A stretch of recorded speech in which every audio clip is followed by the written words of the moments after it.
Locanda al glorioso Piave, cucina raffinata e prelibata a base di pesce e carne, ideale anche per banchetti e matrimoni.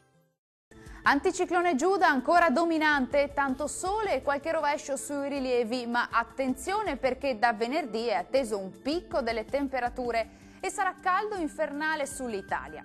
Vediamo intanto insieme il dettaglio del 20 giugno. Sul Veneto tanto sole e bel tempo quasi ovunque, da evidenziare più nubi con locali temporali pomeridiani sul nord bellunese. Diamo uno sguardo alle temperature, clima molto caldo con massime tra i 29 e i 35 gradi, valori minimi intorno ai 16-20 gradi circa.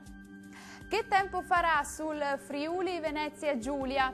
Sole splendente ovunque, salvo qualche velatura innocua sui settori occidentali. Temperature massime comprese tra i 29 e i 32 gradi, valori minimi intorno ai 18-19 gradi circa.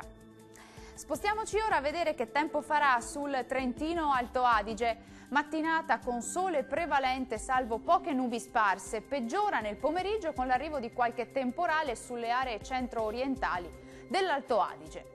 Temperature massime molto calde tra i 32 e i 37 gradi, minime tra 16 e 17 gradi circa. Il mare sarà calmo, localmente quasi calmo nella laguna di Venezia, i venti moderati da sud-est, localmente deboli meridionali sul Golfo di Trieste. Dal meteo di Antenna 3 per ora è tutto, arrivederci!